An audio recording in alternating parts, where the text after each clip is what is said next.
Study time ടിപ്സിൻ്റെ പുതിയൊരു വീഡിയോയിലേക്ക് എല്ലാവർക്കും സ്വാഗതം. കഴിഞ്ഞ ക്ലാസ്സിൽ നമ്മൾ ഒരു കവിത എടുത്തിട്ടുണ്ടായിരുന്നു. ഇനി അതിൻ്റെ ബാക്കി ഭാഗമാണ് നമ്മൾ ഈ ഒരു വീഡിയോയിലൂടെ നോക്കാൻ പോകുന്നത്. 12ാമത്തെ പേജിലെ ടെക്സ്റ്റ് ബുക്ക് ആക്ടിവിറ്റിയാണ് നമ്മൾ ചെയ്യാൻ പോകുന്നത്. ആദ്യം നമുക്കിവിടെ ചെയ്യാനുള്ളത് ഇവിടെ തന്നിട്ടുള്ള 2 ചിത്രങ്ങൾക്ക് നിറം നൽകാനാണ്. ഇവിടെ പറഞ്ഞിട്ടുള്ളത് നമുക്കൊന്ന് വായിക്കാം. യഹ് കലി ഹേ. യഹ് എന്ന് പറഞ്ഞാൽ ഇത്, കലി എന്ന് വെച്ചാൽ പൂമൊട്ട്. ഇത് ഒരു പൂമൊട്ടാണ്. അപ്പോൾ പൂമൊട്ടിന് നിറം നൽകാനാണ് പറഞ്ഞിരിക്കുന്നത്. അപ്പോൾ നിങ്ങൾക്ക് ഇഷ്ടമുള്ള പോലെ കളർ ചെയ്യാം കേട്ടോ. ഇനി ഇവിടെ അടുത്ത് തന്നിരിക്കുന്നത് യഹ് ചിടിയാ ഹേ. യഹ് എന്ന് വെച്ചാൽ ഇത്, ചിടിയ എന്ന് പറഞ്ഞാൽ പക്ഷി. ഇതൊരു പക്ഷിയാണ്. ഇനി കുറച്ച് നിറങ്ങളൊക്കെ ഇവിടെ തന്നിട്ടുണ്ട്. നിറങ്ങളൊക്കെ പഠിക്കാനുള്ളതാണ്. ഈ നിറങ്ങളൊക്കെ എന്തായാലും നിങ്ങൾ പഠിക്കണം കേട്ടോ. ലാൽ, ലാൽ എന്ന് പറഞ്ഞാൽ റെഡ്. ഹര പച്ച, ഗ്രീൻ. കാല ബ്ലാക്ക്. നീല ബ്ലൂ. ഇത്രയും നിറങ്ങളാണ് നിങ്ങൾക്ക് പഠിക്കാനുള്ളത്. ഈ നിറങ്ങളൊക്കെ എന്തായാലും പഠിക്കണം. ഈ നിറങ്ങളൊക്കെ എക്സാമിന് ചോദിക്കാറുണ്ട്. അല്ലെങ്കിൽ ഇതുപോലുള്ള പേരുകൾ തന്നിട്ട്, നിറങ്ങളുടെ ഈ പേരുകൾ തന്നിട്ട് ചിത്രത്തിന് കളർ ചെയ്യാൻ വേണ്ടിയും പറയാറുണ്ട് കേട്ടോ. അപ്പോൾ ഇത് തീർച്ചയായിട്ടും പഠിക്കണം കേട്ടോ, ഇമ്പോർട്ടൻ്റ് ആണ്. 13ാമത്തെ പേജിൽ തന്നിരിക്കുന്നത് ശബ്ദ പഹ്ചാനിൻ, അതായത് ഇവിടെ താഴെ തന്നിരിക്കുന്ന ശബ്ദങ്ങൾ തിരിച്ചറിഞ്ഞതിന് ശേഷം കവിതാമേം രേഖാഗിത് കരേ, കവിതയിൽ ഇത് അണ്ടർലൈൻ ചെയ്യാനാണ് പറഞ്ഞിട്ടുള്ളത്. അപ്പോൾ ഇവിടെ ആദ്യം തന്നിട്ടുള്ളത് കലിയാം. നമുക്ക് കവിതയിൽ കലിയാം എവിടെയാണെന്ന് നോക്കാം. തന്നിരിക്കുന്ന കവിതയിൽ 2ാമത്തെ 3ാമത്തെ 4ാമത്തെ വരിയിലൊക്കെ കലിയാം എന്ന് പറയുന്നൊരു വാക്കുണ്ടല്ലേ. അപ്പോൾ നമുക്കിതിൽ കലിയാം അണ്ടർലൈൻ ചെയ്യാം കേട്ടോ. ഇനി നമുക്ക് അടുത്തത് ഏതാണെന്ന് നോക്കാം. അടുത്ത വാക്ക് ക്യാരി. ക്യാരി നമുക്ക് എവിടെയാണെന്ന് നോക്കാം. 3ാമത്തെ ലൈനിൽ ക്യാരി ക്യാരി മഹക്കീം എന്നുണ്ട് അല്ലേ. അപ്പോൾ ഇവിടെയാണ് ക്യാരിയും വന്നിരിക്കുന്നത്. അപ്പോൾ നമുക്ക് ഇതൊന്ന് അണ്ടർലൈൻ ചെയ്യാം കേട്ടോ. തന്നിരിക്കുന്നത് ചിടിയാം. ചിടിയാം നോക്കാം എവിടെയാണെന്ന്. 11ാമത്തെ പേജിൽ 3ാമത്തെ ലൈനിൽ കിടക്കുന്നുണ്ട് ചിടിയാം. അപ്പോൾ നമുക്ക് ഇവിടെ അണ്ടർലൈൻ ചെയ്യാം കേട്ടോ. അടുത്തത് ഹവ. ഹവ എവിടെയാണെന്ന് നോക്കാം. 11ാമത്തെ പേജിൽ ഫസ്റ്റ് ലൈൻ തന്നെ കിടക്കുന്നുണ്ട് അല്ലേ. ഫസ്റ്റത്തെ വാക്കാണ് ഹവ. അപ്പോൾ നമുക്ക് ഇത് അടയാളപ്പെടുത്താം കേട്ടോ. ലാസ്റ്റത്തെ വാക്ക് തന്നിരിക്കുന്നത് ധൂപ്പാണ്. ധൂപ്പ് നമുക്ക് നോക്കാം. ഫസ്റ്റ് ലൈനിൽ തന്നെ കിടക്കുന്ന ആദ്യത്തെ വാക്കാണ് ധൂപ്പ് അല്ലേ. ധൂപ്പ് എന്ന് പറഞ്ഞാൽ എന്താ, വെയിലാണല്ലേ. അപ്പോൾ നമുക്ക് ഇത് അടയാളപ്പെടുത്താം കേട്ടോ. 14ാമത്തെ പേജിൽ നമുക്ക് ടോമിനെയും നീതുവിനെയൊക്കെ ഒന്ന് പരിചയപ്പെടാം. അപ്പോൾ ഇവിടെ പറഞ്ഞിരിക്കുന്നത് ടോമി ഓർ മേം, ടോമിയും ഞാനും. ഇവിടെ ഒരു പെൺകുട്ടിയുടെ പടം തന്നിട്ടുണ്ടല്ലേ. അപ്പോൾ ഈ പെൺകുട്ടി നിങ്ങളുടെ അടുത്ത് എന്തോ പറയുന്നുണ്ട്. അപ്പോൾ നമുക്ക് നോക്കാം എന്താ പറയുന്നതെന്ന്. മേം നീതു ഹൂം, ഞാൻ നീതു ആണ്. അപ്പോൾ ഈ പെൺകുട്ടിയുടെ പേരാണെന്ത്, നീതു. നെക്സ്റ്റ് പേജിൽ നീതു ഉറങ്ങാൻ കിടക്കുന്ന ഒരു ചിത്രമാണ് ഇവിടെ കാണിച്ചിരിക്കുന്നത് അല്ലേ. അപ്പോൾ ഇവിടെ പറഞ്ഞിട്ടുള്ളത് വഹ് സർദിയോം കി രാത്ത് ദി. വഹ് എന്ന് വെച്ചാൽ അത്, സർദിയോം കി എന്ന് വെച്ചിട്ടുണ്ടെങ്കിൽ തണുപ്പുള്ള, രാത്ത് എന്ന് പറഞ്ഞാൽ രാത്രി. അപ്പോൾ അത് ഒരു തണുപ്പുള്ള രാത്രിയായിരുന്നു. അതിനുശേഷം നീതു എന്തോ ശബ്ദം കേട്ടു അല്ലേ. ശബ്ദം കേട്ടിട്ട് ജനൽ തുറന്ന് നോക്കിയപ്പോൾ ഒരു പപ്പീനെ കണ്ടു. ഇനി നമുക്ക് നെക്സ്റ്റ് പേജിൽ നോക്കാം. അങ്ങനെ നീതു താഴേക്ക് ഇറങ്ങി വന്നു അല്ലേ. ടോർച്ചും കൊണ്ടൊക്കെ താഴേക്ക് ഇറങ്ങി വന്നപ്പോൾ ഒരു പപ്പി അവിടെ ഇരിക്കുന്നത് കണ്ടു. അങ്ങനെ നീതു ആ പപ്പീനെ വീട്ടിലേക്ക് എടുത്തുകൊണ്ട് വന്ന് അതിന് ഭക്ഷണമൊക്കെ കൊടുക്കുന്ന ചിത്രമാണ് ഇവിടെ കൊടുത്തിരിക്കുന്നത്. അപ്പോൾ അതിന് ഫുഡൊക്കെ കൊടുത്തു കഴിഞ്ഞപ്പോൾ അതിൻ്റെ വിശപ്പൊക്കെ മാറി അങ്ങനെ അത് സുഖമായിട്ട് കിടന്നുറങ്ങുന്ന ഒരു ചിത്രമൊക്കെയാണ് കൊടുത്തിരിക്കുന്നത്. അപ്പോൾ നീതു പറയുന്നുണ്ട് ഉസേ ചായ് സാത്ത് ബിസ്കുട്ട് ഗാന ബഹുത്ത് പസന്ത് ദാ. ഉസേ, ഉസേ എന്ന് വെച്ചാൽ അവന്, ചായ് സാത്ത് ചായയുടെ കൂടെ, ബിസ്കുട്ട്, ബിസ്ക്കറ്റ് എന്ന് വെച്ചാൽ ബിസ്ക്കറ്റ്, ഗാന, ഗാന എന്ന് വെച്ചാൽ കഴിക്കാൻ അല്ലെങ്കിൽ തിന്നാൻ, ബഹുത്ത് വളരെ, പസന്ത് ദാ ഇഷ്ടമായിരുന്നു. അപ്പോൾ ഇവന്, ഈ പപ്പിക്ക് ചായയോടൊപ്പം ബിസ്ക്കറ്റ് കഴിക്കാൻ വളരെ ഇഷ്ടമായിരുന്നു. ഔർ മേരെ സാത്ത് ഖേൽന.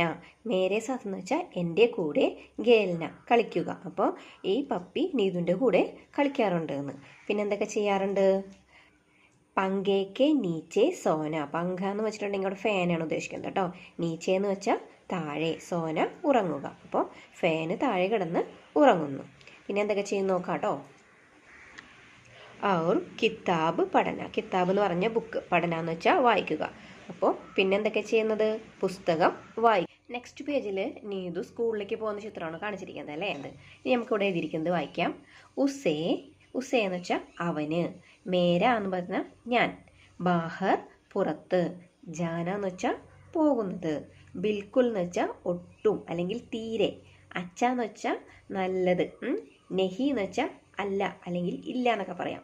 ലഗ്താദ എന്ന് പറഞ്ഞിട്ടുണ്ടെങ്കിൽ തോന്നിയിരുന്നു അല്ലെങ്കിൽ ഇഷ്ടപ്പെട്ടിരുന്നില്ല എന്നൊക്കെ പറയാം. മേര ബാഹർ ജാന, അവന് ഞാൻ പുറത്തേക്ക് പോകുന്നത്, ബിൽക്കുൽ തീരെ, അച്ഛാ നഹി ലഗ്താദ തീരെ ഇഷ്ടമായിരുന്നില്ല എന്ന്.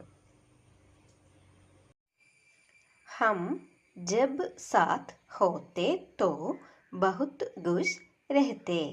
ഹം എന്ന് പറഞ്ഞാൽ ഞങ്ങൾ, ജബ് എന്ന് പറഞ്ഞാൽ ആയിരുന്നപ്പോൾ, സാത്ത് ഒരുമിച്ച്, ഹോത്തെ ഉണ്ടായിരുന്നു, പിന്നെയോ ബഹുത്ത് വളരെ, ഖുശ് സന്തോഷം, രഹത്തെ എന്ന് വെച്ചാൽ കഴിയുക. അപ്പോൾ ഇവിടെ എന്താ പറഞ്ഞിരിക്കുന്നത്? ഞങ്ങൾ ഒരുമിച്ചുണ്ടായിരുന്നപ്പോൾ വളരെ സന്തോഷത്തിലായിരുന്നു. ഹം ജബ് സാത്ത് ഹോത്തെ, ഞങ്ങൾ ഒരുമിച്ചായിരുന്നപ്പോൾ, ഹോത്തെ തോ ബഹുത്ത് ഖുശ് രഹത്തെ, ഒരുമിച്ചായിരുന്നപ്പോൾ വളരെ സന്തോഷത്തിലായിരുന്നു. അടുത്തൊരു കവിതയാണ്. കവിതയുടെ പേരാണ് പില്ല. പില്ല എന്ന് പറഞ്ഞാൽ നായ്ക്കുട്ടി. ഇനി നമുക്ക് കവിത നോക്കാം. നീതു കാ ധ പില്ല ഏക്ക്. നീതു കാത പില്ല ഏക്ക്. നീതുവിന് ഒരു നായ്ക്കുട്ടി ഉണ്ടായിരുന്നു. ബദൻ പേ ഉസ്കെ രൂയേം അനേക്. ബദൻ എന്ന് പറഞ്ഞാൽ ശരീരം, ഉസ്കെ എന്ന് വെച്ചാൽ അവൻ്റെ, രൂയേ എന്ന് പറഞ്ഞാൽ രോമങ്ങൾ, അനേക് എന്ന് പറഞ്ഞാൽ ധാരാളം. അപ്പോൾ അവൻ്റെ ശരീരത്തിൽ ധാരാളം രോമങ്ങൾ ഉണ്ടായിരുന്നു. ചോട്ടി ടാഘേം ലംബി പൂച്ച്. ചോട്ടി എന്ന് പറഞ്ഞാൽ ചെറിയ, ടാഘേം എന്ന് പറഞ്ഞാൽ കാലുകൾ, ലംബി എന്ന് പറഞ്ഞാൽ നീളമുള്ള, പൂച്ച് എന്ന് പറഞ്ഞാൽ വാല്. ചോട്ടി ടാഘേം ലംബി പൂച്ച്. ഇനി ആ നായ്ക്കുട്ടിയുടെ പ്രത്യേകതകളെ കുറിച്ചാണ് പറയുന്നത്. അപ്പോൾ അതിൻ്റെ കാലുകൾ വളരെ ചെറുതായിരുന്നു, വാലാണെങ്കിലോ നല്ല നീളമുള്ളതായിരുന്നു. ഭൂരി ധാടി കാലി മൂച്ച്. ഭൂരി എന്ന് പറഞ്ഞാൽ തവിട്ട് നിറം, ധാടി എന്ന് പറഞ്ഞാൽ താടി, കാലി എന്ന് പറഞ്ഞാൽ കറുത്ത നിറം, കറുത്ത നിറത്തിലുള്ള എന്തുണ്ടായിരുന്നു പറയുന്നത്? മൂച്ച്, മീശ. അപ്പോൾ ഇവിടെ പറഞ്ഞേക്കണത് തവിട്ട് നിറത്തിലുള്ള താടിയും കറുത്ത നിറത്തിലുള്ള മീശയും ഉണ്ടായിരുന്നു. മക്കീസെ വഹ് ലടുത്താത. മക്കി എന്ന് പറഞ്ഞാൽ ഈച്ച, ലടുത്ത എന്ന് പറഞ്ഞാൽ പൊരുതുക അല്ലെങ്കിൽ വഴക്കിടുക. അപ്പോൾ മക്കീസെ വഹ് ലടുത്താത, ഈച്ചയോട് പോലും അവൻ പൊരുതുമായിരുന്നു അല്ലെങ്കിൽ വഴക്കിടുമായിരുന്നു. ഘടേ ഘടേ ഗിർ പടുത്താത. ഘടേ ഘടേ എന്ന് പറഞ്ഞിട്ടുണ്ടെങ്കിൽ നിൽക്കുന്നതിനിടയിൽ, ഗിർ പടുത്ത എന്ന് പറഞ്ഞാൽ വീണു പോകുക. അപ്പോൾ ചെറിയ നായ്ക്കുട്ടി ആയതുകൊണ്ട് തന്നെ അവൻ നിൽക്കുന്നതിനിടയിൽ വീണു പോകുമായിരുന്നു. അപ്പം ഇത്രയാണ് കവിത തന്നിരിക്കുന്നത്. നന്നായി വായിച്ചു പഠിക്കണം. ഈ കവിതയുടെ ഓർഡറൊക്കെ ശരിക്കും പഠിക്കണം കേട്ടോ. എക്സാമിന് ചോദിക്കാറുണ്ട്. അതായത് ഈ താടി, അതേപോലെ മീശ, കാല്, അതിൻ്റെയൊക്കെ പ്രത്യേകതകളെക്കുറിച്ചൊക്കെ ചോദിക്കാറുണ്ട്. അപ്പോൾ നന്നായി വായിച്ചു പഠിക്കണം കേട്ടോ. 23-ാമത്തെ പേജിൽ 2-3 ക്വസ്റ്റ്യൻസ് കൊടുത്തിട്ടുണ്ട്. നമുക്കതൊന്ന് ആൻസർ ചെയ്യാം. ക്യാ ഗാന പസന്ത് ദ. ക്യാ എന്ന് വെച്ചാൽ എന്ത്, ഗാന എന്ന് വെച്ചാൽ കഴിക്കുക, പസന്ത് എന്ന് പറഞ്ഞാൽ ഇഷ്ടം. അപ്പോൾ ഈ നായ്ക്കുട്ടിക്ക് എന്ത് കഴിക്കാനായിരുന്നു ഇഷ്ടമെന്ന്. അപ്പോൾ നമുക്കിവിടെ പറയാം. ചായ് കെ സാത്ത് ബിസ്കുറ്റ് ഗാന പസന്ത് ദ. അപ്പോൾ ചായയോടൊപ്പം ബിസ്ക്കറ്റ് കഴിക്കാനായിരുന്നു അവനിഷ്ടം അല്ലേ. Next question. കിസ്കെ നീച്ചെ സോത്താത. കിസ്കെ എന്ന് വെച്ചാൽ എന്തിൻ്റെ, നീച്ചെ എന്ന് വെച്ചാൽ താഴെ, സോത്താത ഉറങ്ങുന്നത്, എന്തിന് താഴെയായിരുന്നു അത് ഉറങ്ങിയിരുന്നതെന്ന്. പങ്കെ കെ നീച്ചെ സോത്താത, ഫാനിൻ്റെ താഴെയായിരുന്നു ഉറങ്ങിയിരുന്നത്.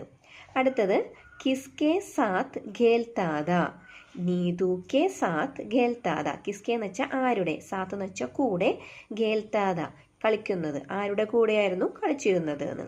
നീതു കെ സാത്ത് ഖേൽത്താത. അപ്പം നീതുവിൻ്റെ കൂടെയായിരുന്നു കളിച്ചിരുന്നത്. ഇതിവിടെ പറഞ്ഞിരിക്കുന്നത് ഈ ചിത്രത്തിൻ്റെ സഹായത്തോടു കൂടി കവിതയിൽ കൂടുതൽ വരികൾ കൂട്ടിച്ചേർക്കാനാണ് പറഞ്ഞിരിക്കുന്നത്. അപ്പം നമുക്ക് എഴുതാം. ചായ് കെ സാത്ത് ബിസ്കുറ്റ് ഗാന പസന്ത് ദ. പങ്കെ കെ നീച്ചെ സോത്താത. നീതു കെ സാത്ത് ഖേൽത്താത. 24-ാമത്തെ പേജിലുള്ള ആക്ടിവിറ്റി നോക്കാം.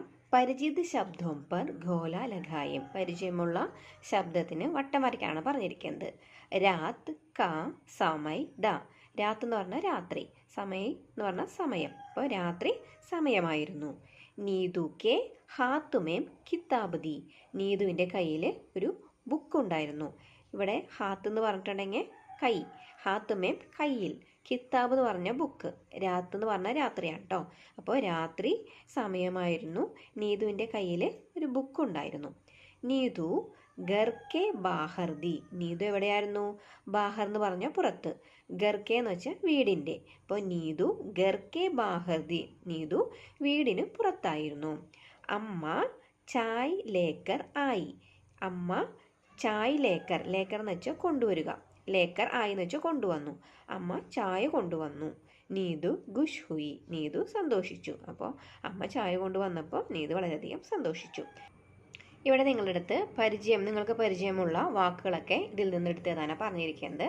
അപ്പോൾ ഇവിടെ എഴുതിയിട്ടുള്ളത് രാത്ത്, നീതു, ചായ്, ബാഹർ. ഇവിടെ തന്നിട്ടുള്ള ചിത്രത്തിനനുസരിച്ചിട്ട് നമുക്കിതൊന്ന് വരച്ചു കൊടുക്കണം. അത്രേ ഇവിടെ ചെയ്യാനുള്ളൂ. ആദ്യത്തേൽ പില്ല ഇവിടെ ഉറങ്ങാണല്ലേ, അപ്പോൾ ഇവിടെ പില്ല സോത്താഹേ. രണ്ടാമത്തേൽ ഇത് ഭക്ഷണം കഴിക്കുകയാണ്, പില്ല ഗാത്താഹേ. മൂന്നാമത്തെ തന്നിരിക്കുന്നതോ ഇവിടെ കളിച്ചുകൊണ്ടിരിക്കുകയാണല്ലേ, പില്ല ഗേൽത്താഹേ. അപ്പോൾ ഇങ്ങനെയാണിത് വരയ്ക്കാനുള്ളത് കേട്ടോ. അടുത്ത നമുക്ക് നോക്കാം. ചിത്ര ദേഖേം ലിഖേം. ഇവിടെ തന്നിട്ടുള്ള ചിത്രത്തിൽ ഈ നായ്ക്കുട്ടി എന്താണ് ചെയ്യുന്നതെന്ന് ഇവിടെ എഴുതാനാണ് പറഞ്ഞിരിക്കുന്നത്. അപ്പോൾ ഇവിടെ ബോക്സിൽ ഒരു 3 വാക്കുകൾ തന്നിട്ടുണ്ട്. ഗേൽത്ത, ഗേൽത്ത എന്ന് പറഞ്ഞാൽ കളിക്കുന്നു, ഗാത്ത കഴിക്കുന്നു, സോത്ത ഉറങ്ങുന്നു. അപ്പോൾ ഇവിടെ ഭക്ഷണം കഴിക്കുകയാണല്ലോ. അപ്പോൾ നമുക്കിവിടെ എഴുതാം പില്ല ഗാത്താഹേ.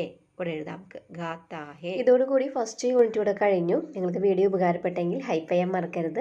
മറ്റൊരു വീഡിയോയുമായി നമുക്ക് വീണ്ടും കാണാം.